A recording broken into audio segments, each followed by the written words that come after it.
Good evening students, आप लोग कैसे हैं? आशा अच्छे होंगे। आप लोगों की पढ़ाई सी चल रही होगी। आप सब लोगों को एक बार फिर से आपके अपने प्लेटफॉर्म प्रयाग एकेडमी में बहुत बहुत स्वागत करते हुए काफ़ी हर्ष हो रहा है। तो स्टूडेंट्स, हम लोग हिंदी के 20 प्रश्नों की श्रृंखला कर रहे थे, तो आप लोगों को समय बर्बाद ना करते हुए चलिए शुरुआत करते हैं और हम 20 प्रश्नों की श्रृंखला को पूरा करते हैं। ये हमारा टेस्ट संख्या 8 होगा। तो चलिए प्रारंभ करते हैं। 5 सेकंड दूंगा और आप लोग क्या करेंगे, अपना उत्तर चेक करेंगे। जैसा भी होगा आगे हम इसको निर्धारित करेंगे, ठीक है। उसके 5 सेकंड के बाद मैं आप लोगों को उत्तर बताऊंगा। तो चलिए शुरुआत करते हैं। पहला प्रश्न है, राष्ट्रीय शब्द में कौन सा प्रत्यय है? ई प्रत्यय है, ई प्रत्यय है, ई प्रत्यय है या ए प्रत्यय है? तो राष्ट्रीय शब्द है ना, तो राष्ट्रीय शब्द में कौन सा प्रत्यय है? ओके, ई प्रत्यय है, ये बिल्कुल सही है। अगला है, अच्छाई और बुराई की पहचान का गुण कहलाता है। यानी अच्छाई और बुराई करने की पहचान अनेक शब्दों के लिए एक शब्द के लिए है ये। ज्ञान या परिज्ञान या विद्वत्ता या विवेक, ठीक है। तो ज्ञान तो किसी भी चीज़ की जानकारी है, परिज्ञान उसी से संबंधित है, विद्वत्ता का मतलब क्या होता है कि अपना विद्वत्ता यानी प्रस्तुत करना। इसके बाद आता है विवेक, तो इसका विवेक ही होगा, विवेक से ही अच्छाई और बुराई की पहचान की जा सकती है। चलिए अगला प्रश्न है कि विद्वान विशेषण से बनी भाववाचक संज्ञा कौन सी है? विद्वान विशेषण से बनी हुई भाववाचक संज्ञा कौन सी है? तो भाववाचक संज्ञा कौन सी है इसकी? विदुषी, ठीक है, विद्वता या विधाता या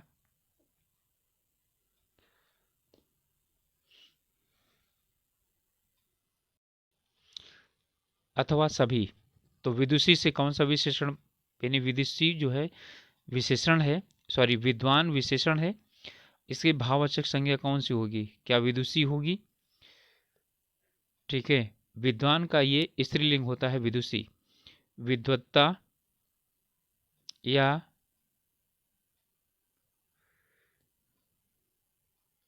थोड़ा सा डिस्टर्ब हो रहा है, सेटिंग थोड़ी सी गड़बड़ है, कोई बात नहीं है जी। तो विद्वान विशेषण से बनने वाली भाववाचक संज्ञा कौन सी है? विद्वत्ता है, ठीक है, सभी नहीं, विद्वत्ता। इस बात है, यदि हम वह काम करें तो सफल हो जाए। अर्थ की दृष्टि से किस प्रकार का वाक्य है? मिश्र वाक्य, विधानवाचक, इच्छावाचक या संकेतवाचक। यदि वह काम करे तो सफल हो जाए, तो ये कौन सा है? मिश्र वाक्य तो अर्थ की दृष्टि से है ही नहीं है, विधान भी है, इच्छावाचक है और संकेतवाचक है। तो यदि से आया है तो सफल होना है, तो कौन सा है ये संकेतवाचक है। के चलिए अगला प्रश्न है, अनिश्चितता के भाव को प्रकट करने के लिए उपयुक्त मुहावरा का चयन कीजिए। अनिश्चितता का भाव, बंद मुट्ठी में क्या है? पर्दे के पीछे जाने क्या है? न जाने भाग्य में क्या लिखा है? या ना जाने ऊंट किस करवट बैठेगा। ये करवट है, ठीक है, करवट बैठेगा। अब इसमें जो है ना, अनिश्चितता का भाव आ रहा है, इसमें किस में आ रहा है? ठीक है, इसमें ये सब कोई नहीं, और किसके मुहावरा की बात कर रहा है? तो ये है, ना जाने ऊंट किस करवट बैठेगा। यही है अनिश्चितता का भाव प्रकट करने के लिए। यानी भाग्य में क्या लिखा है ये नहीं पता चला। इनमें कौन सा शब्द, यानी रिजल्ट क्या आएगा, परिणाम क्या आएगा, ठीक है, ये नहीं पता। इनमें से कौन सा शब्द पुल्लिंग नहीं है? जगत, श्रमिक, जाति और समाज, ठीक है। तो आप लोग जानते हैं जगत भी, श्रमिक भी और समाज भी, ठीक है, वो क्या है? ये पुल्लिंग है। लेकिन जाति जो है ये स्त्रीलिंग के अंतर्गत आती है। ओके, तो जाति जो है वो स्त्रीलिंग हो गई। अगला प्रश्न है, आश्रित उपवाक्य के कितने भेद होते हैं? आश्रित उपवाक्य की बात कर रहा है, तो आश्रित उपवाक्य के जो भेद होते हैं वो 3 भेद होते हैं। ठीक है, इसे मैं आप लोगों को बता देता हूँ। इसमें आश्रित उपवाक्य के 3 भेद होते हैं। कौन सा? संज्ञा उपवाक्य, विशेषण उपवाक्य और क्रिया विशेषण उपवाक्य। ये 3 प्रकार के होते हैं। सौमित्र शब्द निम्नलिखित में किसका समानार्थी है? लक्ष्मण, अर्जुन, राम या भीम। ठीक है, सौमित्र, सौमित्र का मतलब होता है सुमित्रा से उत्पन्न। तो सुमित्रा से उत्पन्न कौन है? लक्ष्मण है। तो सौमित्र किसका पर्यायवाची है? ठीक है, लक्ष्मण का है। अगला जो प्रश्न है वह है, जहां एक शब्द, ठीक है, के अनेक अर्थ निकले, वह शब्द वहां कौन सा अलंकार होता है? उपमा, श्लेष, अनुप्रास या रूपक। तो उपमा जानते हैं क्या होता है? किसी न किसी की उपमा दी जाती है। अनुप्रास में समान वर्णों की आवृत्ति होती है। रूपक में, ठीक है, तो इसमें जानते हैं आप लोग कि जो उपमेय है और उपमान है, तो उपमेय और उपमान को क्या किया जाता है? भेद समाप्त करके एक रूप मान लिया जाता है, वहां रूपक होता है। अब बचा श्लेष। श्लेष का मतलब होता है चिपकना, अर्थात जहां एक शब्द के अनेक अर्थ निकले वहां क्या होता है? श्लेष अलंकार होता है। अगला प्रश्न है, सही शब्द को पहचानिए। षड्यंत्र, षड्यंत्र, षड्यंत्र और षड्यंत्र। ध्यान से समझेंगे, देखेंगे, तभी इसे आप लोग सही कर पाएंगे, अन्यथा क्या कर देंगे? गड़बड़ा देंगे। ठीक है, यहाँ देखिए, ये डा है, यहाँ ड़ा है और यहाँ आधा डा है। इन दोनों में से ही कोई होगा, तो षड्यंत्र ये वाला क्या होगा? सही होगा। ओके, चलिए अगला प्रश्न है 11वां। ठीक है, 11वां प्रश्न में है, भवन का संधि विच्छेद क्या होगा? तो भवन का संधि विच्छेद भा और वन, या भा और ना, या भो धन अन, या भव धन। ठीक है, ओके, चलिए मैं क्लियर कर देता हूँ। ये भो और अन होगा तो भवन होगा, और ये भव और अन होगा तो ये भावन हो जाएगा। ठीक है, भावन का संधि विच्छेद होगा तो ये हो जाएगा भव धनन, और भवन का होगा तो, ठीक है, इसमें हो जाएगा यानी कि भोधन अन, तो ये भवन हो गया। ओके, इसी तरह से जैसे पोधन अन पवन और पौधन अन पावन हो जाएगा। ठीक है, अगला प्रश्न है, इलाज निम्नलिखित में से कौन सा शब्द है? अरबी है, फारसी है, तुर्की है या अंग्रेजी है? ठीक है, तो इलाज की बात कर रहा है, तो इलाज इसमें कौन सा है? चलिए दो में से निर्णय करिए, अरबी या फारसी। ओके, अरबी है ये। ठीक है, ये अरबी है। अगला प्रश्न है, रामलाल के बेटे ने मुझे पैसे दिए। रामलाल के बेटे ने मुझे पैसे दिए। इसमें जो है ना, यानी कि इसमें पदबंध बताना है।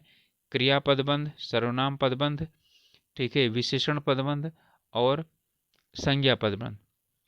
इसमें आपका जो है वो है रामलाल के बेटे। ठीक है, रामलाल ने, यानी रामलाल के बेटे, यहां तक बताना है। ठीक है, रामलाल के बेटे, तो ये क्रिया पदबंध है, सर्वनाम है, विशेषण है, या ठीक है संज्ञा पदबंध है? तो बताइए। इसमें है बेटा है ना, तो बेटा क्या होता है? संज्ञा पदबंध होता है। यानी संज्ञा है तो रामलाल के बेटे यहां तक, ठीक है, या ने तक भी ले लीजिए, रामलाल के बेटे ने, ये संज्ञा पदबंध हो गया। मुझे होता तो कौन हो जाता? सर्वनाम पदबंध हो जाता। ठीक है, पैसे तक फिर आता तो फिर क्या हो जाता? ये आपका हो जाता सर्वन, सॉरी, पैसे जो है संज्ञा है तो इस संज्ञा पदबंध हो जाता है। और दिए तक आता, मुझे पैसे दिए, तो ये हो जाता दिए, जहां तक आता तो ये क्या हो जाता? क्रिया पदबंध हो जाता। ठीक है, तो यहां पर इसका आपका उत्तर होगा, यहां से रामलाल के बेटे ने, तो इस संज्ञा में लगा है, करता है, तो क्या चीज है? ठीक है, यहां पर आएगा, ठीक है, आपका संज्ञा पदबंध। अगला है, आदरणीय व्यक्ति के लिए सदैव प्रयोग किया जाता है एक वचन, बहुवचन, द्विवचन या कोई नहीं। तो आप लोग जानते हैं कि आदरणीय के लिए क्या किया जाता है? हमेशा, ठीक है, बहुवचन प्रयोग किया जाता है। ओके, नागरी लिपि परिषद की स्थापना कब हुई थी? नागरी लिपि परिषद की स्थापना 1974, 1984, 1975 या 1985। ठीक है, तो कब स्थापना हुई थी? नागरी लिपि समिति की बात कर रहा है। ठीक है, तो इसकी स्थापना हुई थी 1975 में। यदि सभी सरकारों को कोर एक सरकारी पत्र यदि सभी सरकारों को एक सरकारी पत्र भेजा गया हो तो उसे क्या कहते हैं? सूचना, परिपत्र, आज्ञा पत्र, अधिसूचना। ठीक है, तो यदि सभी सरकारों को एक सरकारी पत्र भेजा गया है तो उसे क्या कहा जाएगा? तो आप लोग अच्छी तरह से जानते हैं, एक ही पत्र पे सरकारी पत्र भेजा गया है तो उसे क्या बोलते हैं? परिपत्र बोलते हैं। ठीक है, तो आपका क्या हो जाएगा? परिपत्र हो जाएगा। क्लियर? अब 17वां प्रश्न है, कौन सी काव्य रचना निराला द्वारा रचित नहीं है? अर्चना, ज्योत्सना, आराधना, गीतिका। ठीक है, तो इसमें कौन सा ऐसा है जो जिसकी रचना इन्होंने नहीं की है? निराला जी ने रचना इसकी नहीं की है। बताइए, अर्चना, ज्योत्सना, आराधना, गीतिका। ठीक है, तो इसका है ज्योत्सना। इसकी रचना निराला जी ने नहीं की है। संप्रेषण प्रक्रिया में पीठ थपथपाना, थोड़ा सा मिसप्रिंटिंग है। संप्रेषण प्रक्रिया में पीठ थपथपाना किस प्रकार का संप्रेषण है? आदर्श प्रदर्शन, मौखिक संप्रेषण, लिखित संप्रेषण या सांकेतिक संप्रेषण? तो कोई बात नहीं है, मैं बता देता हूं, यह है सांकेतिक संप्रेषण। ठीक है, इसका है सांकेतिक। आदर्श का मतलब, ठीक है, किसी के सामने क्या करना? आदर्श प्रस्तुत करना, अच्छी अच्छी बातें कहना। मौखिक संप्रेषण सिर्फ कह करके जो है ना, यानी इशारों के द्वारा, संकेतों के द्वारा लिख करके जब किया जाता है तो ये लिखित संप्रेषण होता है। अगला है, रानी नागफनी की कहानी किस विधा की रचना है? कहानी, उपन्यास, निबंध या आत्मकथा? ठीक है, तो इसमें यह है रानी नागफनी, ठीक है, की कहानी, ये उपन्यास है।